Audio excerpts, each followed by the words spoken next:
Happy Monday, everybody. Welcome to another edition of the Professor and the People. I'm Scott Morgan, North Motor City Madam Professor, and I am joined by Stephen Reichel.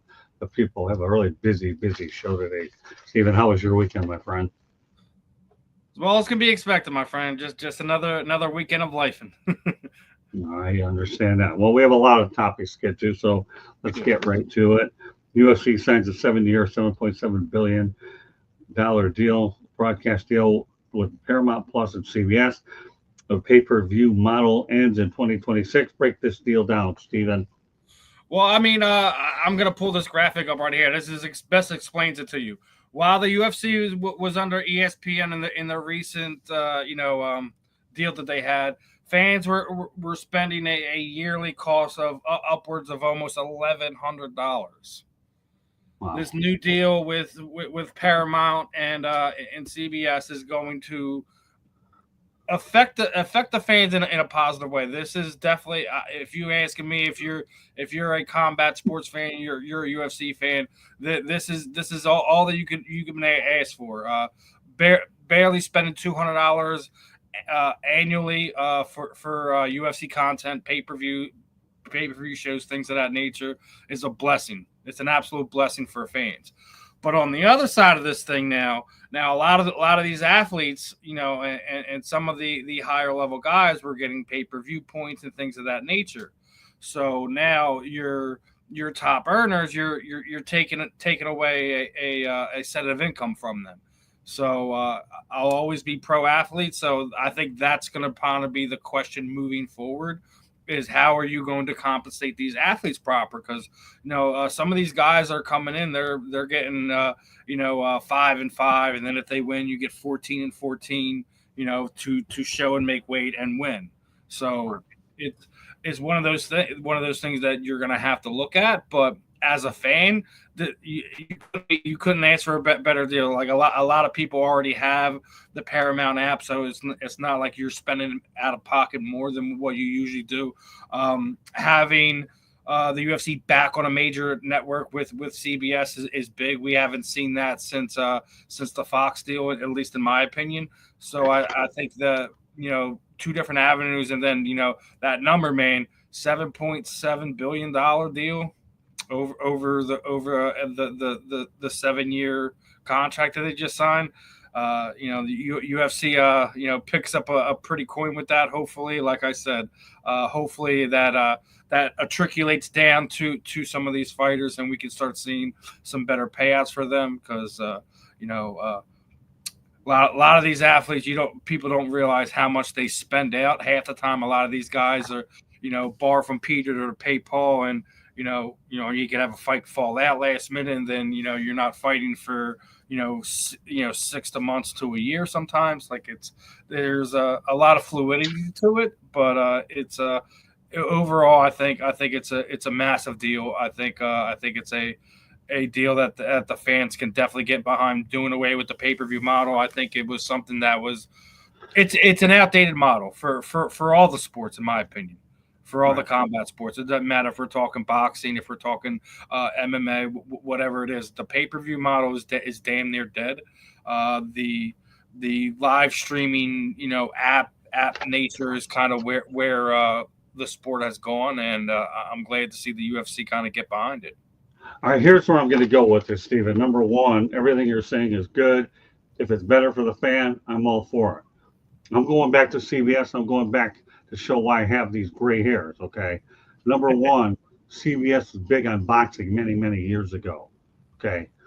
I'll never forget when they had boxing and they had Tim Ryan, the hockey announcer, also used to cover boxing, and he did it on CBS. And he had Gil Clancy, another his partner. They were just two of the best. So I'm glad to see that CBS is taking it upon itself to get in this sort of combat sport slash boxing there because they were good at it before, and it's good that they're re-entering the ring, or in this case, the octagon to do it. So more power to them. You're right. I do believe that the pay-per-view model is outdated, and I'm glad that streaming has taken over as a new wave of getting this sport marketed to the fans. We know Dana White's a very shrewd operator, anyways. He wouldn't make a deal if it didn't make sense. More power to him. A lot to get to today here on the Professor and the People. We talked about soccer extensively last week. We're going to talk about it a little bit today. It's official. Cristiano Ronaldo is football's first ever billionaire. Let's go for some of his benefits. These are just unbelievable. He gets $226 million salary and zero income tax, $10 million if he wins an AFC Champions League, 15% stake in AI Nasser worth $40 million, $5 million for bagging the golden boot. Oh my God. 101,000 bonus for every goal and assist per. That's not bad if you can go ahead and score and get 101 grand bonus. 70 million in sponsorships, a private jet worth $5 million, 5 million credits every year. And oh my goodness, like this stuff when you get $14 million mansion with 16 full-time staff. How would you like to live like that? Must be nice to be in the most boringest sport in the United States. Yeah, true. So let me ask you, to be basically the highest paid athlete in history. It's sickening. It's ridiculous. Um, I don't know how else to say this, man. Listen, no disrespect to Ronaldo, no disrespect to soccer or anything like that, but uh, I could think of a handful of more athletes I would like to see have a type of contract like that, and it's definitely not a soccer player. It's not even a football player. We can go right back to the sport we were just talking about. I'd love to see some of the MMA athletes kind of get paydays like that because that's crazy, man. But well, so I have to ask you, of God, all the perks that I just put out here for you, I'm going to put you on the spot. Which one of these did you like the best? well, I mean, like the house is kind of up to the person. Like how some of us could be fine with a nice big mountain house and things of that nature. So a lot of these guys, soccer players, sports athletes, entertainment people, go after these crazy mansions and these extremely hot weather places. Give me the jet, man. I want to fly around the world. That like if me personally, that's probably my cherry on top there. But like there's having a percentage stake in certain companies in the team itself. That's all good for I guess ancillary benefits, but the Jets what got me right. Well, that's okay. That's why I brought it in. That's the one I'm first looking forward to get to go. Like, all right, listen, it's time to take the family on a vacation. The season's over. Let's do how you guys did you guys did the cruise. We're gonna go to Abu Dhabi. We're gonna we're gonna go to Thailand. We're gonna go to Australia. I mean, when you have access to things like that, I mean that's kind of what it really is. Especially some of these soccer guys, they're big family guys too. David Beckham. That you've seen him carting his family all over the place. So that would probably be the thing that would pique my interest if I was Cristiano Ronaldo. Well, I like your choice. I really think it's a fantastic choice. But you know what? Just to differ from you because you really took a good choice. Anyways, I'm glad you got it. I'll take the $226 million salary with zero income tax. That isn't so bad either. No income tax. But you know what? If I had to choose between one or the other, I'd say the jet. But you chose one, so I'm taking this one. Well, but they're all good. Cool. But here's the thing: a lot of times is you file your taxes and you get a percentage of that back. So I mean that's cool, anyways. But yeah, but you got the better choice of the group. I give you that. Asked me first. You shouldn't have asked me first. Well, it's okay. I didn't care. I mean, hey, and if I had to look for another one, a $14 million mansion with 16 full-time staff isn't that bad either. Yeah, I'll take the like staff. I said, give me a mansion in the mountains where no one can find me. There you go. That's not bad. Give me a mansion in the mountains by a lake. I'm good. I'll tell you what. I'll take a mansion in Norway all day long. I'm telling you, I fell in love with Norway, and Iceland's not bad, but Norway is unbelievable too. All right, we'll stay on the football theme one more time, and then we have other things I want to get to. The world's richest football players 2025 include Kylian Mbappe, who's getting $250 million.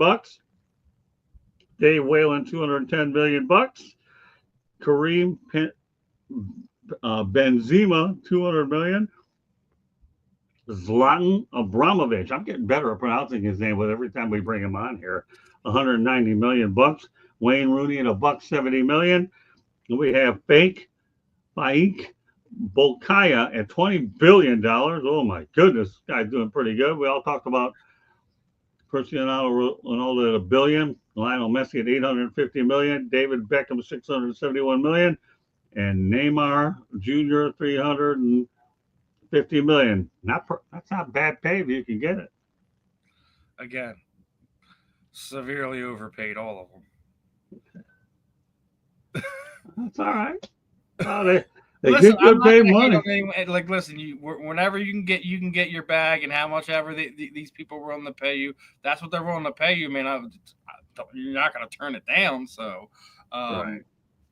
I mean, obviously, like we're talking about, soccer's a different culture in other parts of the world. So as much as I'm sitting there, down talking it, it's the more popular sport as soon as you leave the United States. So. Yeah, it really is. All right, well, since you took the jet, I'll give you a little pertinent information about the jet. A Boeing 747 drinks a gallon of fuel every single second midair. Did you know that? The price of flying these days. Yeah, no, I know. But also, if you're having a 747, man, you can fill it with what, close to 100 people. I mean, that's true. That's true. So, like, him having access to that, like, he can literally probably fly all of his teammates and their family to wherever they want to go and go get away. As much as again, having that tax-free income, you're gonna be able to pay to be able to fill that jet, right. But if he's smart, he does like what a lot of people are doing these days, Airbnb. Like, you can rent out my jet, but you have to bring it back full of gas. That's true. That is so true. With that said, you know what we're going to do? We're going to bring Candy Abley on for a station break. Are a station break already? The South Florida Tribune Publishing Company published a book, Lessons from the Microphone, tuning into the enduring wisdom of visionary leaders. It is written by your host, Scott, the Motor City Madmouth Morganroth. Talks about his 40-plus years in the media business, old school media versus the new school media. If you want a copy, it's available on Amazon, Barnes & Noble, Kindle, Google, and Apple Books.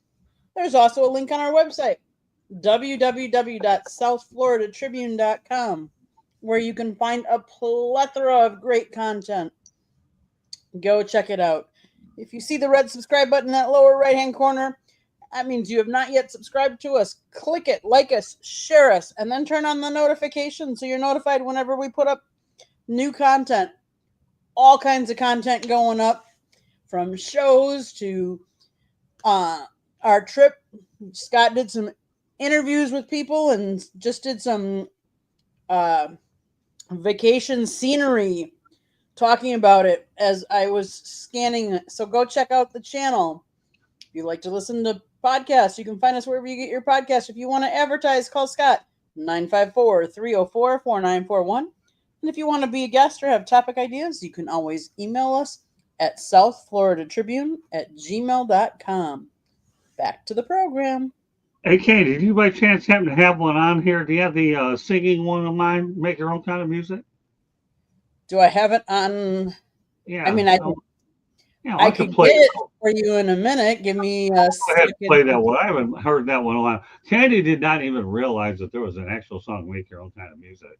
And she thought I was just messing around, but we're going to go out there and give everybody a sample size that when I get in a really relaxed mood, this is the kind of stuff I actually do out there. Can you believe that, Steven? And I was in a relaxed mood because you and JD Wyatt were doing a good job getting me in that point. I have nothing to worry about. So I had a little bit of fun with this. We have a little bit of time here. We got a few more topics to get to. Candy, when you're done with that, stay on because we're going to talk about the big story of the week. as we Okay. get going. But let's Here we have go. some fun with this. Make your own kind of music. Make your own special song. Make your own kind of music. Hey, you can't go out there and use these things the right way. You might as well make a musical instrument out of them. Yes! Because to me, chopsticks, these are metal, so these are good musical instruments, everybody. I'm at a hibachi place here on the boat, and I'm telling you right now that I know I'm not going to use them the right way. So we might as well go out there and entertain you, knowing full well that forks are my reality, that these little bad boys called chopsticks and metal make great musical instruments. The Motor City Madmouth is here in the boat, and he is king of the road and is enjoying to put this video up there. So those of you that don't want to use chopsticks the right way, then make a musical instrument out of them, because I'll say one last time, make your own kind of music. Make your own special song. See, Steven, that's what you did when I was on the road, man. You got me in such a relaxed frame of mind. I had to put that bad boy up. See what I had to put up with, Steven? Gosh. Somebody should send Candy like a gift card to a spa for just having to deal with that. Oh, no, yeah, we should have. Well, she ended up eating some good. And here's the other hibachi sad that part. night. He was sober, right? He was. Okay. Completely. That's even worse. I was very sober when I did that. I was having a ball having hibachi. I'm actually doing some hibachi pretty soon. How do you think about it? Oh man, yeah. Let's get into this. But I'll tell you what I'm not into. It's about what I'm about to say now. An 18-year-old was arrested for allegedly striking a girl 9 and her uncle with a sex toy at a WNBA game, facing prison time in object scandal. This is just sick. The WNBA is not playing around throwing the whole book at them following prosecution. So I guess my question to you is this, Stephen. How harsh should the penalty be? I mean, don't get me wrong. Like, listen, this is. I said it last week when I was talking with Ben. Stop. There's no need for this. There's no room for this. At the end of the day, we're talking about a green rubber toy, right? Is it in the right setting? Absolutely not. Is it in the wrong place that it should not be in public? You're absolutely right. It shouldn't be. That being said, like, listen, send them to some type of psychological evaluation, and community service. Maybe 30 to 60 days in jail. I don't know how the law works. It all depends on which state you're in, but listen, there's no need for this, and it doesn't matter the sport. It doesn't matter if it's the WNBA, the NBA, the NHL, whatever. Like, I think even the worst part is that after the first incident, that the WNBA had like a clear policy on it, clear bags, bag checks, all this other stuff, and you still had multiple other instances where players were being hit with this. I loved Sophie Cunningham's response, both on social media. She was also on a podcast recently, was asked about it, and I'm glad that a lot of the players are taking it lighthearted. Obviously, some of the upper management coaches are just basically they're completely not taking it lighthearted in any way, shape, or form.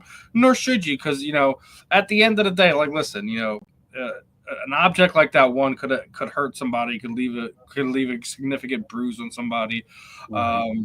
If a player didn't realize it happened, your player could roll their ankle, tear their knee up, whatever. Like, you can cause an injury with it, whether you meant to or not. I don't know what the actual purpose of throwing this toy onto the court is. Whatever it is, it has to be the most irrelevant thing we've come across in professional sports, and I don't know how long. Maybe since the Panthers had the Rats when they're on that first little playoff run after they were expansion team. Remember they score a goal and the Rats would come out of the stands. I mean, this is probably the only thing I could equate it to, at least in my lifetime. So, There's no need for it. I hope that lessons are learned. We don't have to have this conversation about, adult bedroom toys making it onto the sports news cycle. Okay, Candy. So, Stephen, you kind of went down the rabbit hole that I was going to go down.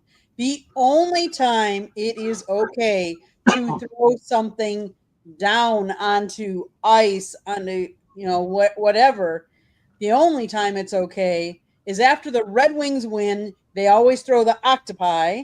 And when the Cats win, they throw the rats down here. But that's after the game is over. That is not during the game. That is not at all, because you could cause bodily injury. You mean no harm, I'm sure. But the problem is where does it stop? Because if you start throwing that, then someone else might throw a can or might be throwing beer, and then you got liquid on the floor, and you just can't have it. And like I said, the only time you can have that stuff is after the game, and it's a tradition, like up in the Detroit. up in Little Caesars, up in Detroit, yeah. But there is no room for throwing anything on the field. Players get injured as it is. I mean, look at how many guys got injured on the football field this week during preseason, and none of it had to do with someone throwing something at them. You don't know, it could hit somebody in the eye. You don't. I mean, No. it could hit somebody in the wrong spot. Like, it just is not there. It's uncalled for. Now, what kind of punishment should you have? What is the punishment for disrupting play on the field? Because that's what you just did.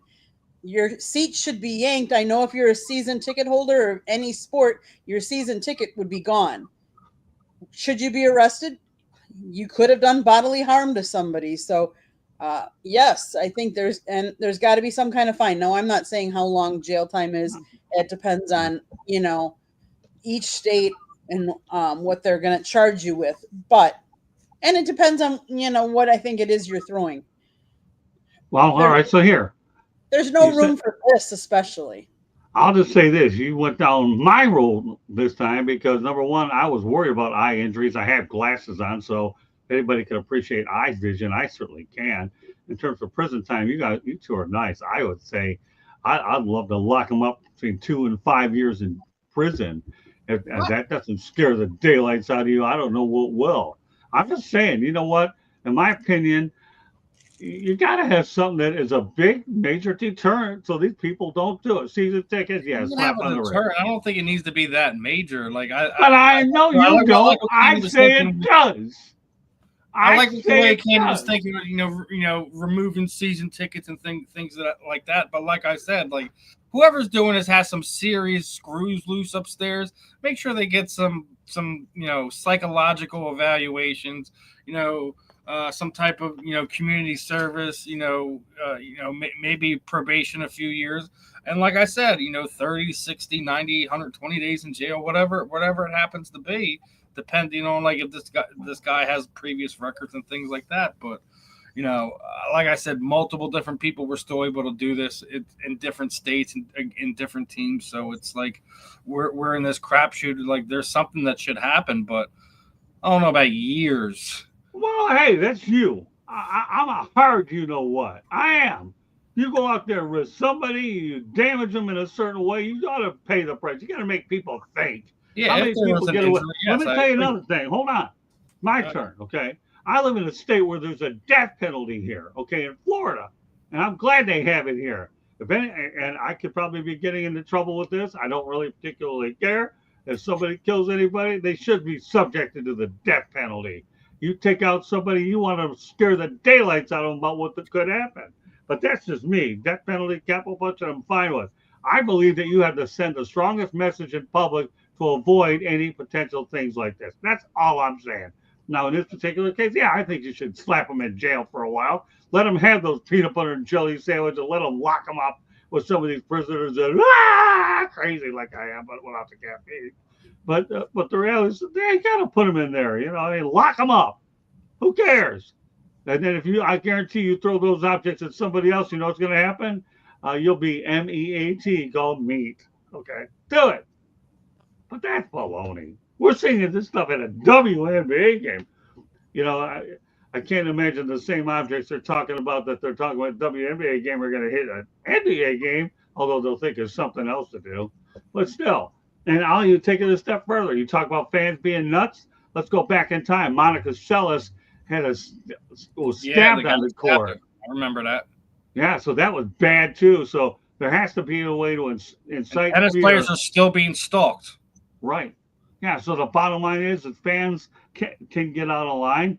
And Monica Seles, who knows if she's ever recovered mentally from that whole thing? I don't know. I feel for the young lady. I really do. But at some point, this stuff has to get under control. And this person that got arrested, so the harsher the penalty that the WNBA is going to throw at them, maybe they'll send a message around that, hey, this person got put away for a while. Let's see who the next one does. At some point, this stuff becomes more of a deterrent. That's all I'm saying. Pretty much. Monica Seles, she did. I don't know what that person got, but I felt for that young lady. Person jumps out of there and does that. That was sick. I still want to know how he got a knife into a tennis game, let alone there was situations going on with that guy where it wasn't like the first time he was having stalking issues with Monica. And like I said, there's still people to this day who still stalk the female tennis players. And, one of these girls recognized it and was having a meltdown on the court. And this was fairly recent. So, regardless of what deterrents and things we put in place, crazy people are still going to do crazy things. It doesn't matter what the laws say. True. So what you need to do is you need to take them off the streets as long as possible, if that's the case, because you're 100% right. You just backed up what I had to say on that. Thanks, Stephen. Appreciate it. But I'll reward you with some the City of Brotherly Love stuff because you just backed up my point. Anything else you want to add, Ken? Nope, I'm good. I mean, it is sad. I remember the whole Monica Seles thing, and it's just crazy. Like, I don't know if throwing away the key, but somehow trying to rehabilitate some of these people, because obviously some of them have some mental illness, and we know that there's more of a awareness now. But does that mean that we're taking care of the issue or not? That's the whole issue. So, but I'll let you guys keep going on your show. It was nice talking to you. See you in a little bit. Candy. Thanks for being on. A couple of Philadelphia topics we're going to get to. One is we're going to honor Darren Dalton tonight because on January 5th, he was born 1962, and his recent anniversary of his passing occurred on August 6, 2017. Harry Callis about Darren Dalton, the greatest clubhouse leader the Phillies have ever had. What are your thoughts about the career of Darren Dalton? Well, I mean, I got a special bond with Darren Dalton because obviously, he was one of my favorite players as I was growing up as a kid, and I was lucky enough to meet him before he was diagnosed with that rare form of brain cancer, and since his passing, the Darren Dalton Foundation has been brought to the forefront. They make sure they're putting out awareness for that rare form of cancer, even to now, where next month they're going to have an event down there in Maryland with a bunch of former Philadelphia athletes and media member things like that. So Dalton was the glue that stuck that 93 team together, that made that improbable run, fell a little short against the early dynasty that was that Toronto Blue Jays team with Joe Carter, his magical home run against Mitch Williams. But Dalton was, he was a dude, man. He was a special player, and he's always going to have a special place in my heart. But I think, even after his passing, he was still involved in the community, and the people that are around him created that foundation, and then they give a lot back. They do multiple events a year to raise awareness for that rare form of brain cancer. So fond memories of him. Was heartbroken when we traded him away during his final season, but couldn't have been happier that he happened to fall into the Florida Marlin team that wound up winning that World Series, that he was able to, as he walked away from the game, leave a champion. I don't think there's a price tag any player would put on it, regardless how long they played with a team. If they had to be traded away in their final year to go and make a run with another team and able to capture glory, so to speak, that's the stuff they write movies about, right? So Darren was a special dude. He was a catcher when you were allowed to run guys over and spike guys and do things like that, where baseball was still a pretty wide open sport, especially when it came to collisions at the plate. And Darren paid the price for a lot of that. His knees were in pretty bad shape, had multiple knee surgeries because of how the rules were back then, especially because there was no player safety for the catchers at that point in time. He was a tough dude. He was a guy, wasn't the biggest power guy, but I say it all the time. Me and Ben were talking about this a few weeks ago when we were talking about the great play that Real Muto made it, a few weeks ago, that the bond between catcher and pitcher is probably one of the most underrated bonds that we have in all of sports. Obviously, quarterback, center, quarterback, head coach. We talk about football a whole lot on here, especially as football season is turning back around. But I don't think it's said enough what catchers mean to their baseball teams, because they handle an entire rotation of guys. Your 5 starters, your handful of relievers, your closer, they have to be the smartest guy on the baseball field outside of your head coach. So I think that needs to be brought up, and he did it at a time where he had a revolving door of guys that he caught for. So Darren was always going to be special to me. So Let me tell you something. You're speaking to a catcher. I played the position. I understand everything you're talking about. I have a bond with all my pitchers. I did everything from framing pitches, taking mound visits, whatever I could do to make sure that they are right.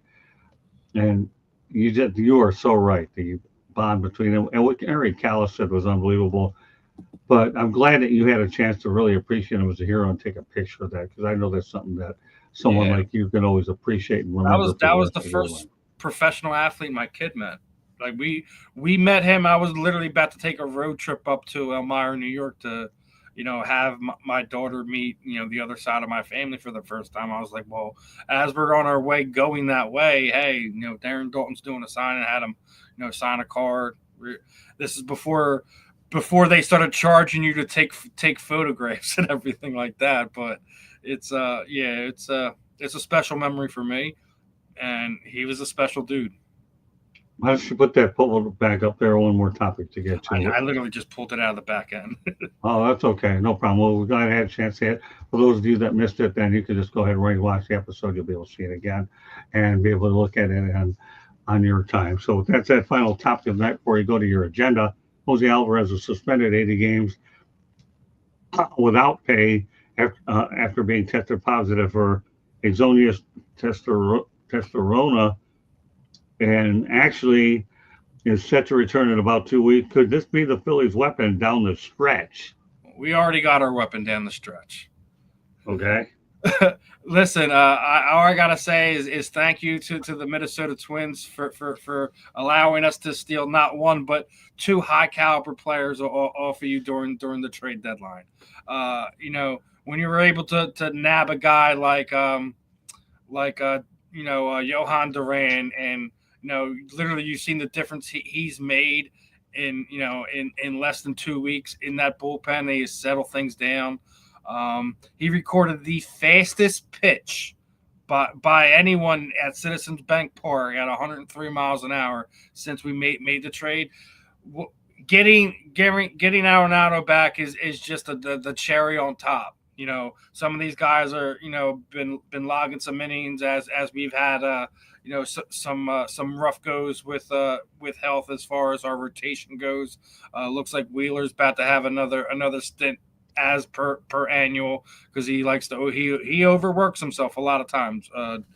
Zach Wheeler. We've also had Aaron Nola, that's about to return to the rotation in about a week or so. So we're about to get healthy at the right time. And anyone who caught the interview with me and Pat Combs, we talked about it. If we could get out of July with a minimal lead out of in first place over the Mets and Braves, that as we got into August and September, there's not a whole lot of like really tough teams that we have to play, really tough road trips that we have to go on. That he felt that if we had any more than a few game lead over anybody, that we would walk away towards the end of the season. I'm seeing that, especially with getting the trade, bringing Johan Duran, the Durantula in here. You're getting Arenado back. You're gonna get Nola back. I think they're primed to make a run, and they have to this season. So it's going to be interesting. I'm looking to see what the October baseball is going to be down there at Citizens Bank Park. But adding him to that already bolstered rotation bullpen, as long as they get production out of their bats, the bats don't go cold as the weather turns. I think we could potentially see another Philadelphia team in a championship game. Come October, we'll see how it all shakes out as it plays out. But it's on them. It's theirs to lose at this point in time. The Braves have fallen off the face of the planet this year. No one thought that was going to happen. And the Mets are doing the Met things, man. They are like the redheaded stepchild, man. Let me tell you. You go and spend all that money this offseason bringing the big power bat, and he's doing what he's supposed to do, but everyone else around them isn't really stepping up to the plate, so to speak. You go and make a trade for the wrong reliever. We got the right reliever, at least in my opinion. We can circle back to this as we get to September and October and see if I'm right or if I'm wrong. I feel like they're primed to make a run. They should make a run. You got Harper getting healthy at the right time. You have you got Kyle Schwarber, who's looking like if he continues on the pace that he's going, he could threaten Ryan Howard's team home run mark. Of I think it was 56 or 58. I'm not sure. I think it was 56. But he's already got 41, 42 home runs, and we still have the better part of 2 months to go. I think that the Phillies are in a really good spot. I think that they have an underrated pitching rotation, and adding somebody like Arenado is only going to be the cherry on top of the sundae, my friend. I don't know how else to explain that. I mean, that's why I brought it up. I mean, anytime you can add a player that was a big help, it can only bolster you. I think it's as good as another trade deadline is really what I honestly think. And that's exactly what you have there. There's another piece that you ended up getting down the stretch. And this one comes after the trade deadline. So, yeah, we all know that what you did at the trade deadline was really good, getting that reliever. You got it from the Minnesota. I still think Harrison Bader is the bigger pickup. You get a Golden Glove type outfielder. Listen, man, we have a revolving door of center fielders right now. If Bader at least hits his belt line, they're in a good spot. Very good. Well, that's good. We'll monitor the situation as time goes on. Our final segment of the night is what's on Steve's agenda. The floor is yours. All right. Well, we're gonna have a fun one. I'm still waiting to get confirmation to see if Luther Broughton's gonna be joining us again, but I am gonna have a fellow content creator. Ben should be having some fun Wednesday as we're bringing my friend Meg on here. She's over there in the UK. Big Atlanta Falcons fan. So Ben should have somebody to kind of bounce off of, and we should be talking some NFC North this coming week. Obviously, we're obviously going to be talking about, as Candy was mentioned, the injuries that we've seen, and we've only gotten through one preseason game. A lot of organized team activities, joint practices. We've seen some injuries. We've already seen a few teams' top left tackles go down. Open practice here in Philadelphia, we just seen Landon Dickerson go down. He's got some type of meniscus injury. Could very well miss a few games, if not more. We'll see how serious it is in a few days. I think he's going to have a procedure done here in either today or tomorrow. You already had Stafford, having to get injections because he got banged up during the joint practice with Dallas. So we're already starting to get the injury bug, and we haven't even gotten to the first round of cuts before we start slimming down to that 53-man roster. So it's going to be interesting. Football season is already back in full effect, and Ben and Megan there are gonna be breaking it all down, working on a few more guests for the real and the rare, and as per Scott's request, working on a special interview to be joining us here at some point in the next few weeks. We're going to be joined by Trisha Morrison, that is Tommy Morrison's widow. Tommy's son Kinsey is a top level boxer. Recently made his BKFC debut down there in Texas with a thunderous first round knockout. Guy reminds me so much of his dad. It's uncanny. So going to be picking her brain because one of the main reasons I want to get her on is that she's redoing a documentary for Tommy because apparently the ESPN 30 for 30 is nothing but a whole big pile of steaming poo. Okay. So want to get Trisha on here and kind of straighten these snakes out and let us know what's what and who's who and where the people might have a wrong opinion about what happened to Tommy towards the end of his career. I'll be looking forward to that for sure when we get on the real. We're also Stephen will join myself tomorrow and a cast of others on Inside the Pigskin, our leading football show. Yes, sir. As well, I should also point out a programming note. I'm working on adding another baseball show with Mickey Callaway, our manager. So stay tuned for updates on that. I recently had an excellent interview with Bob Ryan, a Hall of Fame basketball writer. I mean, you talked about this before, but Marvin wants to do some college football stuff.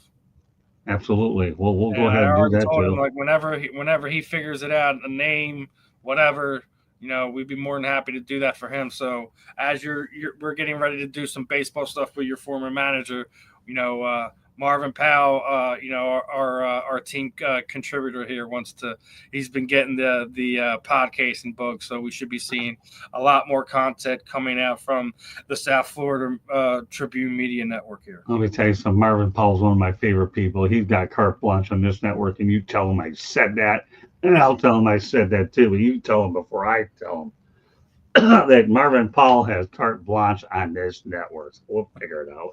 This guy is one of the guys. I tell you, I think he is unbelievable. I think he'll be on tomorrow night too. As we get off, I'm gonna ask and see if he's gonna be available or not. And Marvin Powell's great. And Chris, our other buddy Chris T. Jones was here for the preseason game as the alumni got together. So he's got some fun stuff going on. Hopefully, hopefully he'll have a little bit more availability as we get closer to the season to kind of pick his brain a little bit more.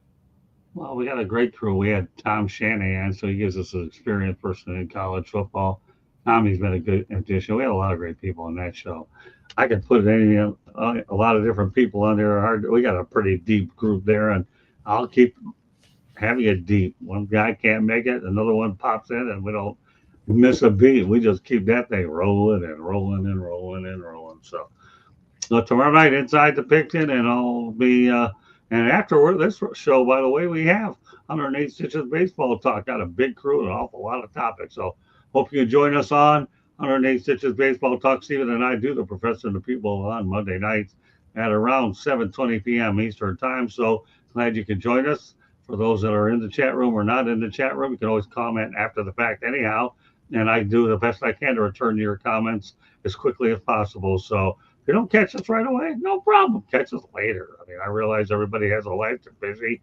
whether they have kids, they're driving, they're working. No problem. We're not going anywhere.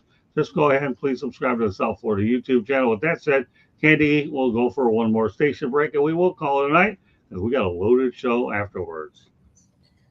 South Florida Tribune Publishing Company published a book, Lessons from the Microphone, Tuning into the Enduring Wisdom of Visionary Leaders. It is written by our host, Scott, the Motor City Madmouth Morganroth. Talks about his 40-plus years in the industry and how media has changed over that course of that time. You have to check out the book to find out more. He's got some pictures in there. He's got some awesome stories. Go get the book. It's available on Amazon, Barnes & Noble, Kindle, Google, and Apple Books.